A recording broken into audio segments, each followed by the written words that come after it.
Xin chào các bạn đã quay lại với kênh Cô Ba Bình Dương. Có một món bò vừa mềm vừa thấm vị trong từng thớ thịt, mềm ngon hơn bò kho. Với cách làm khá đặc biệt, thịt bò nguyên khối nhưng lại mềm tan trong miệng khi thưởng thức. Ăn với bánh mì hay với cơm đều rất tuyệt. Món bò này chắc chắn sẽ chinh phục gia đình bạn. Hôm nay chúng ta cùng tìm hiểu cách làm món ngon này nha.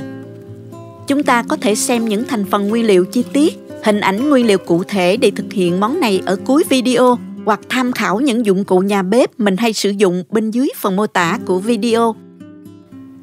Để nấu món này thì mình dùng thịt bắp, thịt vai hoặc là nạm sườn đều ngon. Hôm nay thì mình dùng thịt bắp bò. Loại thịt này có những đường gân bên trong, ăn sẽ hấp dẫn hơn đó các bạn. Mình có 2 cái bắp bò hoa 800g. Mình đã rửa sạch với muối và gừng giã nhuyễn, với một ít rượu trắng nữa cho thơm. Sau đó để thật ráo nước. Rồi bây giờ mình cắt thịt thành miếng to ha. Mình cắt miếng to để khi hầm thịt vẫn giữ được độ ngọt thơm và còn nguyên khối không bị nát. Bắp này mình cắt đôi ra là vừa nè. Tiếp theo thì mình dùng một con dao có mũi nhọn xiên sâu vào thịt khoảng từ 2,5 phân đến 3 cm. Có thể xiên sâu hơn tùy theo độ dày của thịt ha. Sau đó mình nhét tỏi vào bên trong. Các bạn nhét đều ha. Với 800g thịt này thì mình dùng 5 đến 60g tỏi nguyên tép là vừa ha các bạn. Bước này sẽ giúp thịt mình rất là thơm khi hầm nha.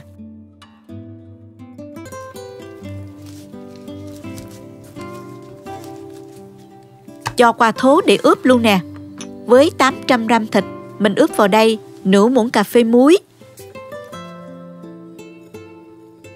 1 muỗng cà phê bột nêm,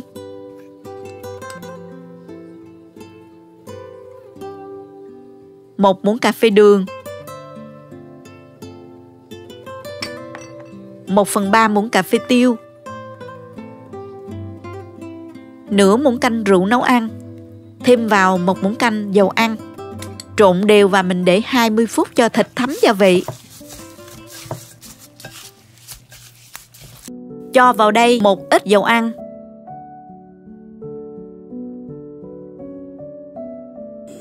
Tiếp theo mình cho vào chảo 2 muỗng canh dầu. Dầu nóng thì mình cho thịt vào chiên. Mình chiên áp chảo cho cái phần thịt nó săn lại ha.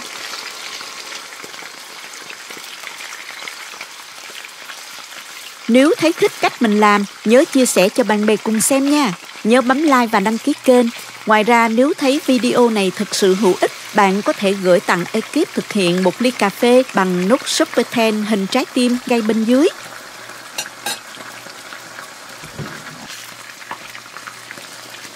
Trở mặt và mình chiên cho thịt vàng xém như vậy là được nè.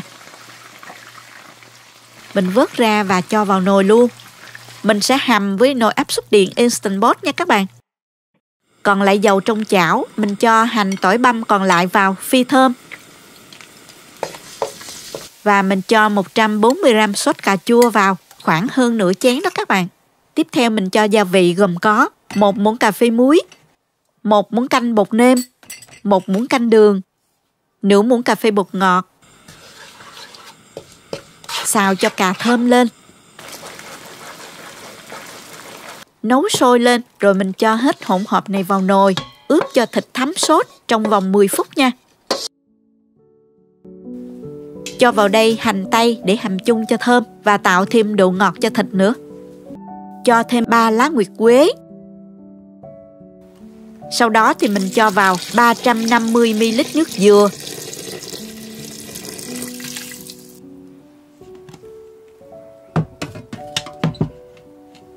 Và 150ml nước lọc. Mình đậy nắp, khóa van về siêu linh, bấm nấu áp suất, thời gian 12 phút nha. Nếu bắp bò lớn hơn thì các bạn có thể để thời gian nhiều hơn ha. Lưu ý các bạn có thể hầm với nồi bình thường 1,5 tiếng đến 1 tiếng 40 phút là thịt mềm. Lượng nước sốt phải nhiều hơn so với nồi áp suất để trừ hao lượng nước bị bay hơi. Vì nồi áp suất khi nấu hầu như lượng nước được giữ lại. Hết thời gian nấu thì các bạn cứ để thịt y trong nồi thêm khoảng 30 đến 40 phút nữa để ủ. Nồi sẽ từ từ xả áp suất và sau đó mình mở nắp chứ không cần ép xả van ha. Thịt đã mềm rồi các bạn. Bây giờ mình bấm sauté để nấu bình thường không đậy nắp nha. Cho cà rốt, khoai tây vào nè. các bạn nên chiên sơ cho rám mặt rồi mình cho vào ha. Làm như vậy sẽ giúp khoai không bị rã và cà rốt được giữ màu đẹp. Nồi sôi lại khoảng 5 phút là khoai đã chín vì mình đã chiên sơ rồi đó các bạn.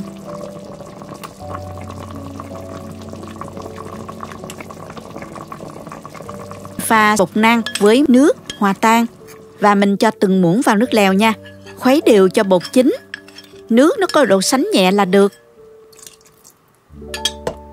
Mình thử lại nè. Rất là vừa luôn. Tuy nhiên các bạn có thể điều chỉnh theo khẩu vị gia đình ha. Như vậy mình đã hoàn thành xong món bò hầm kiểu mới. Thành phẩm rất thơm ngon. Trang trí thêm nhánh ngò nữa. Nhìn có hấp dẫn không nè? Bò rất mềm. Mình dùng đũa giã ra rất là dễ dàng. Phần gân bên trong dẻo mềm ăn rất thích. Món này mình ăn với bánh mì rất hợp và ngon. Ngoài ra có thể dùng với bún hoặc là cơm đều hấp dẫn. Chúc các bạn nấu và thưởng thức thật ngon cùng gia đình nhé.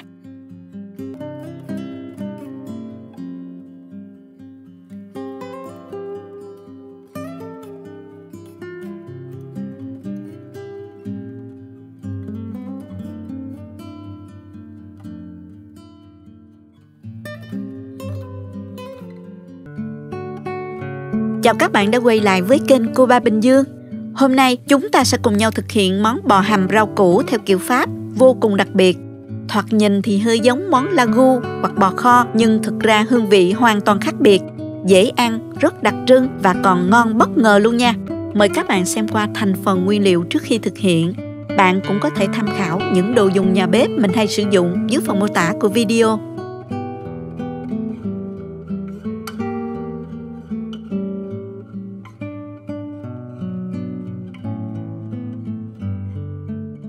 Hôm nay thì mình chọn mua thịt vai để nấu món bò hầm. Các bạn thấy nó vừa có gân và vừa có mỡ như vậy, giúp thịt không bị khô khi hầm và béo mềm rất là ngon. Ngoài thịt này ra thì các bạn chọn thịt cạnh sườn, bắp bò, nạm bò đều rất là ngon ha. Lưu ý là mình rửa nhanh với vòi nước, không ngâm rửa quá lâu, thịt thấm nước sẽ không ngon nha các bạn. Sau đó mình dùng khăn giấy bếp thấm thật là khô nước. Bây giờ mình cắt thịt ra thành khối vuông, cạnh khoảng từ 3 đến 4 cm. Mình cắt cỡ như vậy nè các bạn. Không cắt nhỏ quá vì khi nấu bò nó còn teo lại nữa là vừa nha.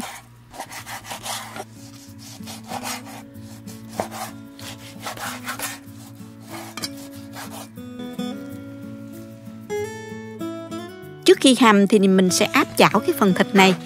Cho vào chảo nửa muỗng canh dầu và 30g bơ lạc. Khi bơ tan hết thì mình cho thịt vào. Tăng lửa lớn trên mức trung bình nha.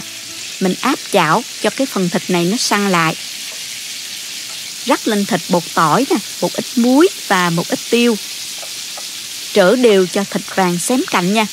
Lắc chảo để tránh không bị cháy nha các bạn. Rất là thơm luôn các bạn ơi. Mình chia làm 2 lần áp chảo cho dễ nha các bạn. Áp chảo tiếp cái phần thịt còn lại nữa là xong nè. Bây giờ thì mình pha sốt gồm có nửa muỗng cà phê muối, 1 muỗng canh rưỡi hạt nêm, 3 muỗng canh dầu hào, 3 muỗng canh đường, 1 muỗng cà phê tiêu, 120g sốt cà chua, 2 muỗng canh tương ớt. Trộn đều hỗn hợp sốt lên. Tiếp theo là hầm thịt. Cho vào nồi 40g bơ lạc. Bơ tan thì mình cho tiếp hành tỏi vào. Phi lên cho thơm. Khi nghe mùi thơm và hành tỏi săn lại thì mình tiếp tục cho lượng sốt đã pha sẵn vào. Xào lên cho gia vị tan. Sau đó mình cho vào 80ml rượu vang đỏ. Rượu vang sẽ giúp thịt bò nhanh mềm và thơm hơn khi hầm đó các bạn. Khuấy lên cho sốt nó hòa quyện vào nhau. Lúc này thì mình cho thịt vào. Mình dùng nồi gang tráng men hầm để thịt nhanh mềm và thơm hơn nha các bạn. Trộn đều cho thịt thấm sốt. Sau khi sôi khoảng 5 phút thì mình cho sốt cà chua còn lại vào cái tô này và cho vào 700ml nước để tráng tô luôn ha. Cho hết vào nồi luôn. Mình sẽ đậy nắp và hạ lửa dưới trung bình để hầm cho thịt mềm. Trong khi chờ thì mình sẽ xào cái phần rau củ ha. Cho vào chảo 1 muỗng canh dầu. Dầu nóng thì mình cho vào khoai tây trước nè. Chiên cho khoai tây rám mặt là được. Bước này sẽ giúp khoai khi hầm chín mềm mà không bị rã. Khi khoai săn mặt thì mình cho cà rốt vào. Xào khoảng 3 phút nữa là được. Mình cho ra đĩa luôn. Còn lại dầu trong chảo thì mình tiếp tục cho hành tây xào thơm. Kế đến là cần tây vào mình xào cho chín tái nha. Rồi đến nấm, xào sơ như vậy giúp rau củ thơm hơn khi hầm đó các bạn.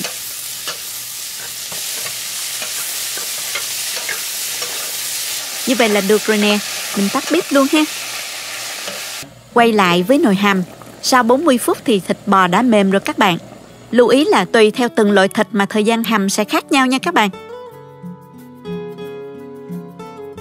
Khi thấy bò đã mềm rồi thì mình cho rau củ vào. Khoai tây và cà rốt đã được chiên nên rất là nhanh chín. Mình chỉ cần hầm thêm 5 phút đến 7 phút nữa là mềm rồi. Thêm một chút bí quyết nhỏ nha. Lúc này thì mình cho thêm vào một muỗng canh tương ớt Chinsu. Tương ớt sẽ giúp nước dùng có thêm vị cay nhẹ, dậy mùi thơm giống như từ ớt trái luôn, rất là kích thích vị giác. Thêm 10g bơ lạc còn lại các bạn cho vào luôn. Phần rượu vang còn lại khoảng 40ml các bạn cho vào sau cùng. Tất cả sẽ giúp nồi bò hầm dậy mùi thơm lừng luôn các bạn. Cuối cùng mình cho nấm, cần tây và hành tây vào. Trộn đều và tắt bếp. Rắc ngò tây và tiêu nữa cho thơm nè. Mình đã hoàn thành xong món bò hầm rau củ kiểu Pháp. Rất ngon và hấp dẫn phải không các bạn? Về màu sắc của món này phải là màu nâu đỏ mới chuẩn nha. Lượng nước sốt vừa đủ, không quá nhiều cũng không quá ít. Có độ sánh nhẹ như vậy để chấm với bánh mì rất là ngon. Thịt bò mềm, thơm, rất là thấm vị. Đặc biệt có vị cay nhẹ từ tương ớt, hấp dẫn lắm luôn. Món này mình ăn kèm với bánh mì, với cơm đều rất là ngon nha. Hương vị đặc trưng rất riêng của bò hầm kiểu Pháp không thể lẫn vào đâu được. Các bạn cứ thử nấu món này cho gia đình thưởng thức vào dịp cuối tuần nhé. Hy vọng cả nhà sẽ thích mê. Xin chào các bạn đã quay lại với kênh Cô Ba Bình Dương. Nếu các bạn thích ăn bò kho nhưng đang muốn tìm ý tưởng mới để không bị nhàm chán, chắc chắn video này sẽ giúp ích cho bạn. Hôm nay chúng ta sẽ cùng nhau nấu món bò hầm mới nha. Nhìn thì hơi giống bò kho, nhưng cách nấu và hương vị có nét đặc trưng rất riêng, không thể lẫn được. Bảo đảm ai thích bò kho cũng sẽ thích mê món này mà không bao giờ ngán luôn. Nào chúng ta cùng vào bếp làm ngay nha. Chúng ta có thể xem những thành phần nguyên liệu chi tiết, hình ảnh nguyên liệu cụ thể để thực hiện món này ở cuối video. Thịt bắp bò này các bạn rửa sạch với muối và giấm ha. Sau đó thì các bạn cắt miếng to, cạnh khoảng 5 đến 6 cm. Khi hầm thì thịt còn teo nữa lại là vừa nha các bạn. Đối với những món hầm hoặc kho, các bạn nên chọn thịt bắp bò, nạm bò hoặc là thịt vai, có vừa nạc vừa gân, ăn sẽ hấp dẫn hơn rất là nhiều.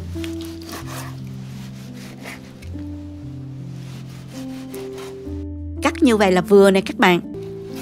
Mình cho qua thố để ướp luôn ha. Với 1 kg thịt mình sẽ ướp vào đây 1 muỗng canh bột nêm, 1 muỗng canh dầu hào, 1 muỗng canh nước tương, nửa muỗng cà phê muối, 1 muỗng canh hành tím băm, nửa muỗng canh tỏi băm và 1/2 lượng tiêu đập dập lúc nãy, khoảng chừng 1 muỗng canh nha các bạn. Xong rồi các bạn trộn đều lên. Sau đó mình cho thêm 1 muỗng canh rưỡi màu dầu điều để thịt bóng mềm, đồng thời tạo màu đẹp cho thịt. Trộn đều lên một lần nữa và mình để ít nhất là 40 phút cho thịt thấm nha. Đối với những món nấu thời gian ướp lâu, thịt thấm sâu càng ngon hơn nha các bạn. Các bạn có thể ướp qua đêm hoặc là từ 4 đến 6 tiếng cũng được. Bây giờ sau 1 tiếng rồi thì mình đi hầm thịt nha. Cho vào nồi khoảng 2 muỗng canh dầu. Mình cho hành tím và tỏi vào phi thơm. Kế đến là tiêu xanh đập dập. Tiêu xanh thường là tiêu non đó, nên vị cay rất ít. Chủ yếu là tạo hương vị đặc trưng của món ăn, nên các bạn yên tâm về độ cay nha. Mình tiếp tục cho vào 1 muỗng canh sốt cà chua. Một ít cà chua sẽ giúp món ăn thêm hương vị, đồng thời tạo màu đẹp cho món ăn. Nếu mà không có sốt cà hộp thì các bạn có thể thay thế bằng 2 trái cà chua băm nhỏ cũng được ha. Xào lên cho dậy mùi thơm. Sau đó thì mình cho phần thịt đã ướp vào, đảo đều lên. Lúc này các bạn tăng lửa trên mức trung bình và mình xào trong 10 phút cho đến khi thịt săn lại ha. Phần thịt bây giờ săn lại rất là thơm luôn. Mình tiếp tục cho vào đây 500ml nước dừa. và 500ml nước lọc. Nửa củ hành tây còn lại các bạn cho vào ninh chung cho thơm nha. Nấu sôi lên và hớt bọt. Sau đó thì các bạn hạ lửa nhỏ dưới mức trung bình và mình đậy nắp lại để ninh cho thịt mềm ha. Tiếp theo mình sẽ chiên sơ phần khoai tây để khi nấu không bị rã đó các bạn. Cho vào chảo 4 muỗng canh dầu. Sau đó thì mình cho khoai vào. Mình chiên hơi xém vàng bên ngoài như vậy là được rồi nè. Quay lại với nồi thịt hầm. Phần thịt bò mình đã hầm được 1 giờ 15 phút rồi các bạn. Thịt cũng đã mềm rồi. Trong quá trình hầm các bạn nên thêm nước vào để bù lại lượng nước đã bốc hơi nhé. Mình thêm vào 500ml nước.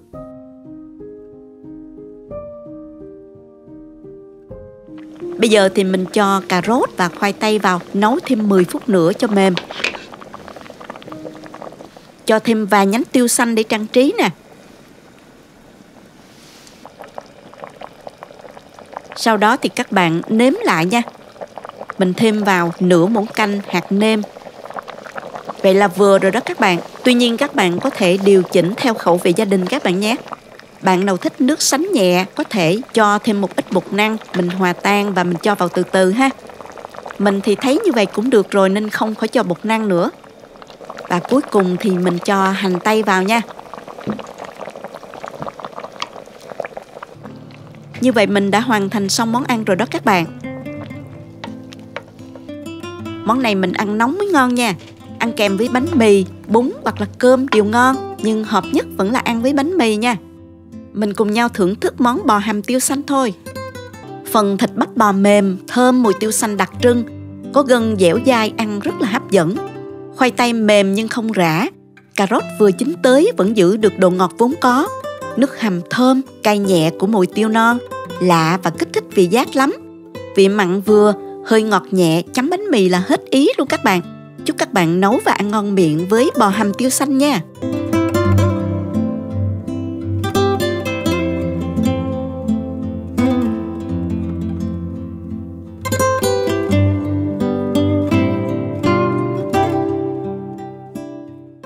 Xin chào các bạn đã quay lại với kênh Cô Ba Bình Dương. Hôm nay chúng ta đổ sữa tươi vào thịt như thế này. Sau đó nấu thịt theo cách đặc biệt này của mình nha. Thành phẩm thịt vừa mềm thơm, vừa thấm vị. Có thể nói là ngon hơn thịt hộp luôn. Ăn không cũng ngon. Ăn bánh mì với cơm với bún lại càng hấp dẫn. Cách làm rất đơn giản. Chi tiết cách làm mình sẽ chia sẻ ngay sau đây.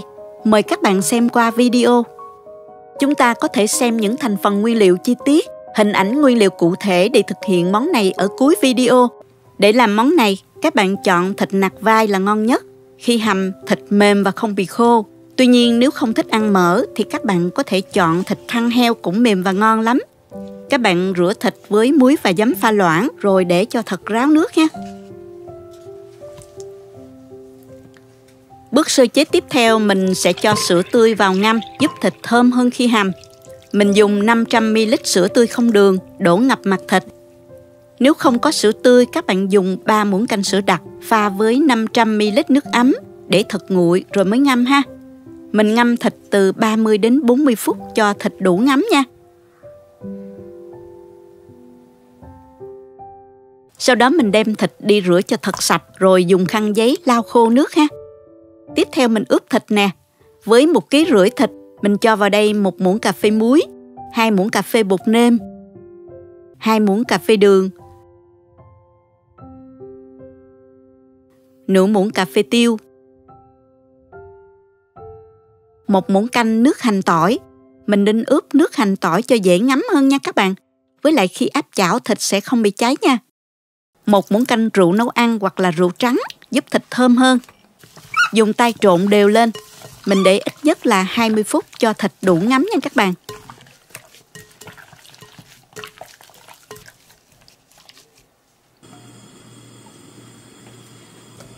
Tiếp theo cho vào chảo 3 muỗng canh dầu. Cho hành tây vào áp chảo sơ cho hành thơm. Sau đó mình xếp qua nồi. Mình lót hành dưới đáy nồi như vậy thịt sẽ không tiếp xúc trực tiếp đáy nồi, dễ bị xích đáy nồi nha các bạn. Đồng thời hành tây sẽ giúp thịt thơm và ngọt nước hơn. Kế đến mình cho tỏi tép vào mình chiên sơ luôn. Mình dùng 50g tỏi nha. Chiên thơm rồi sau đó mình cho vào nồi. Còn lại dầu trong chảo thì tiếp tục cho thịt vào chiên nè. Các bạn chiên và trở thịt cho đều ha. Nếu thích cách mình làm, nhớ bấm like. Nếu video thực sự hữu ích, bạn có thể gửi ekip thực hiện 1 ly cà phê bằng nút Super 10 hình trái tim bên dưới video. Thịt từ từ săn lại nè.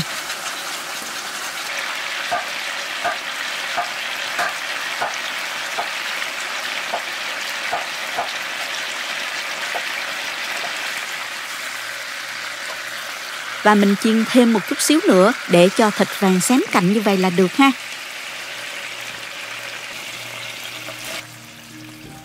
Mình vớt ra rồi xếp thịt vào nồi. Tỏi lúc nãy mình cho lên mặt nha. Tiêu hạt thì các bạn nhớ rang thơm rồi mình cho vào luôn. Cho vài cái lá bay leaf nữa cho thơm ha. Sử dụng lại chảo này, mình cho vào đây hành tỏi còn lại vào phi lên cho thơm. Cho vào hơn nửa chén sốt cà chua 150g.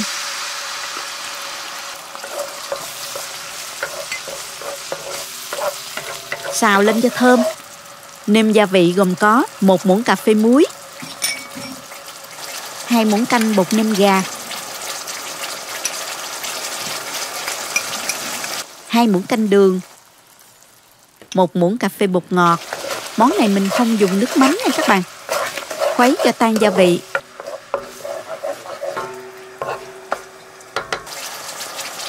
Khi sốt sôi lại thì mình đổ hỗn hợp vào nồi thịt.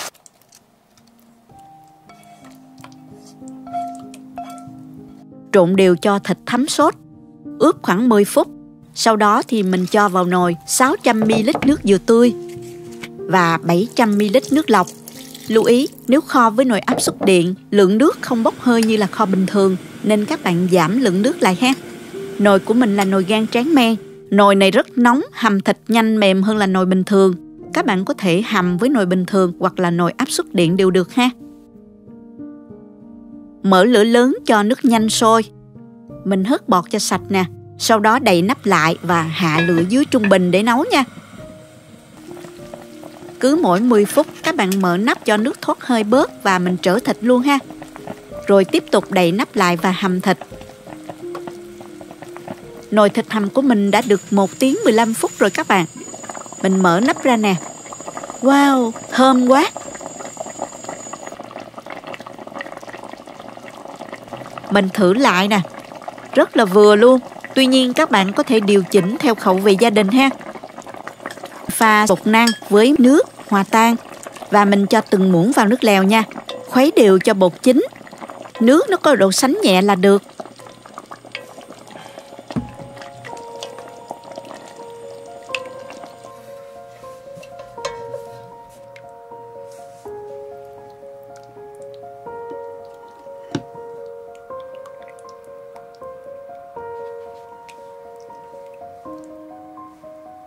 Mình cho ra đĩa rắc một chút tiêu nữa cho dậy mùi. Cho nhánh ngò rí nữa nè. Màu hồng tự nhiên của sốt cà cùng với gia vị vừa đủ tạo nên món thịt thật là thơm ngon. Mình vẽ ra cho các bạn xem nè. Thịt rất mềm, mình vẽ ra từng xớ rất dễ dàng luôn á. Vị mặn vừa phải nên mình có thể ăn không cũng được. Hậu ngọt và thơm lắm. Hương vị giống như thịt hộp nhưng đậm đà thơm ngon hơn đó nha. Món này ăn với bánh mì là hợp nhất. Nước sốt có độ sánh nhẹ, béo thơm, chấm bánh mì là hết ý. Ngoài ra các bạn có thể ăn với cơm, với bún tươi đều hấp dẫn. Các bạn thử hầm thịt theo cách của mình để cảm nhận hết vị ngon của nó. Chúc các bạn thành công! Cảm ơn các bạn đã theo dõi video. Nếu thích cách mình chia sẻ, nhớ gửi cho bạn bè cùng xem, bấm like và đăng ký kênh để xem nhiều món ăn mới của mình. Nếu thấy video thực sự hữu ích, bạn có thể gửi tặng ekip thực hiện 1 ly cà phê bằng nút Super 10 hình trái tim ngay bên dưới video. Các bạn cũng có thể truy cập website cobabenhdương.com để xem công thức nấu ăn dưới dạng bài viết. Chào tạm biệt và hẹn gặp lại các bạn trong video kỳ tới nha!